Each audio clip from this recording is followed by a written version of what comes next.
Now let's turn to the Donald Trump's masterful interview. All right. We welcome John Carney, Breitbart economics and finance editor and co-author of the Breitbart Business Digest, and the great Mark Simone, WOR Radio Show host. All right, gentlemen, take a listen to what the president said about retribution and fairness.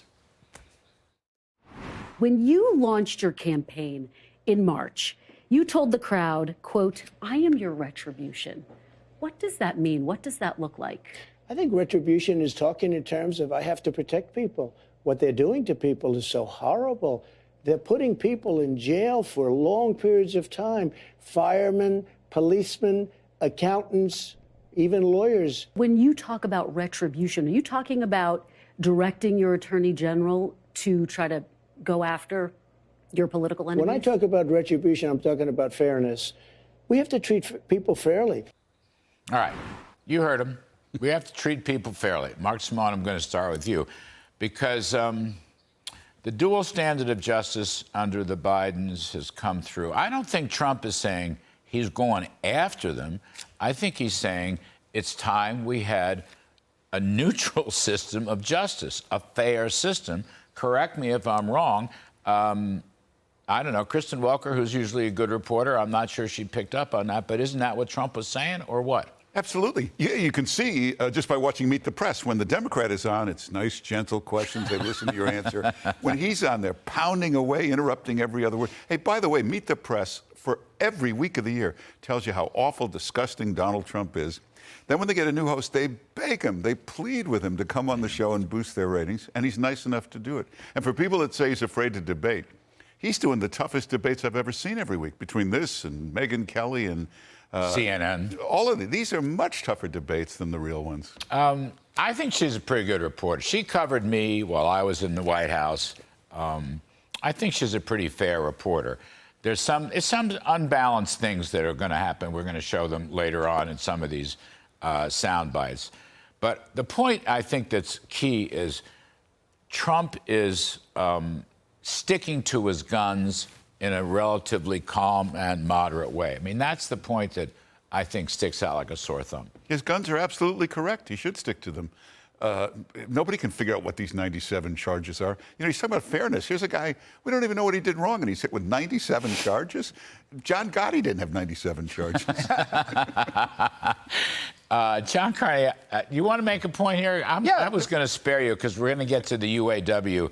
And you and I are the only people that understand the real meaning of the UAW strike. I think it's amazing how when Donald Trump was running for president and he had crowds chanting, "Lock her up," people were really mad. They said, he's politicizing justice. This is terrible. He gets in office and he does the magnanimous thing. And he says, I'm not going to pursue her.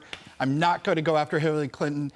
The Democrats come in and they do exactly the opposite. That's a great prosecutions point. Can I just say that's often overlooked? He just let it go. He's going to let the whole thing go. He said, look, the country's been through enough. We had an election. Let's move on. The Democrats aren't willing to move on. They won the election, and yet they are coming after Trump day in, day out. Anywhere they can get an indictment, they're going for it. That's an interesting... And also... I think that's what he was saying. Yes. Because he was asked, are you going to appoint an attorney general that's going to go after the... And he said, no, I'm going to appoint a fair-minded attorney general. Right. I mean, that was a key moment in this interview. All right, we have more now. I think we have the UAW sound. Is that right? All right, let's listen to Mr. Trump on the UAW, and we have the great John Carney to talk about it. I don't know the gentleman, but I know his name very well. And I think he's not doing a good job in representing his union, because he's not going to have a union in 3 years from now. Those jobs are all going to be gone because all of those electric cars are going to be made in China. What they're doing with our trucking industry is a disaster because they want all electric trucks. And a truck on with a large tank, large gasoline or diesel capacity can go up to 2,000 miles. An electric truck goes 300 miles. So what are these guys going to do? All right, so that's very interesting. He had those numbers at his fingertips. John Carney, actually, another point over the weekend, I think it was, Mr. Trump said he was thinking about marching with some of the UAW picketers. Talk to me about the UAW strike right now. Sure. Donald Trump is actually absolutely correct when he says that there is an existential threat to American automaking. And this is what the UAW does see. They're just not, they're too wedded to the Democrats. So they know that this premature push for the electrification of not just U.S. trucks, but all cars is going to wipe out jobs. There's far fewer jobs required to make an electric car to begin with. So even if we were going to make them here, that would be a big problem. The problem is we're not really going to make them here unless we ramp up those tariffs even much higher than we did while Trump was president, because China will make them cheaply, they will make them dangerously, they will ship them over here. This is a big realization right now in Europe. They realize they're going to have their entire auto industry wiped out. It's coming here unless we do something about it. So that's the number one issue that they see coming. Number two, they've had all of the economic gains that they bargained for in their last contract negotiation completely wiped out by inflation. Right. They've actually lost money. Their cost of living has gone up much faster than their pay. So when they're saying, okay, look, we need a 35% pay increase, what they're really saying is we need, like, say, 5% a year going forward, but we also need to make up for the 20% inflation that we just experienced. And until, it's not unreasonable. I think a lot of people look at this and they say, those guys asked for 40%, 30%. That's too much. It's not if you look at how their cost of living has been wiped out over the years. So this is, in effect, a strike against inflation. That's Bidenflation. Right. And secondly, it's a strike against Biden's climate policy. That's right. And his mandates for electric vehicles. I mean, no gas-powered cars. Mark Simone, no gas-powered cars in 10 years. I mean, what's that going to do? Here's the thought. Not only is the UAW going to get wiped out, but the big three car makers are not going to do very well either. Ford, for example, lost $4.5 billion last year making these EVs that most people don't even want. So this is like bad for everybody. Yeah, and it's not going to work. You know, our electric grid can't handle what we have now. Often in the summer in cities, they tell you to turn your air conditioning down. Imagine putting 1 million electric cars on that grid. It's just not going to happen. And at some point, it's going to be a supply chain crisis right in Detroit. It's going to lock up production. Everything is going to collapse in a few years of trying to go electric. And John, you pointed out, when we were talking on the radio, you pointed out the biggest cost of living hikes came in these northern states, Michigan That's right. and Wisconsin, the manufacturing states. Right, they suffered much worse inflation than the country as a whole. And inflation is running much higher. Right now, we're down to 3.7, I think, in the last CPI number. They're still up above 5. Mm-hmm. So their inflation is much worse. Their cost of living is way up.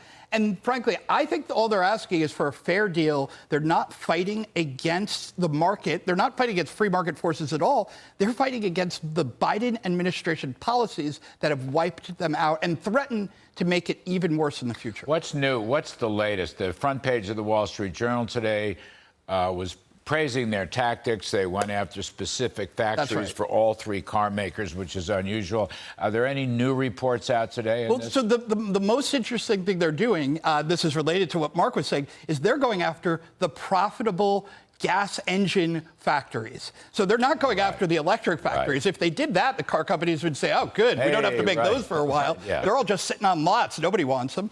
They're going after the things that there's a real market demand for. Those are the most profitable plants that each of these car companies have. So they're very smart about this. They can expand it. They haven't yet. They've expanded it a little bit. But they can expand it if they need to. If the negotiations are going well, they can bring it down.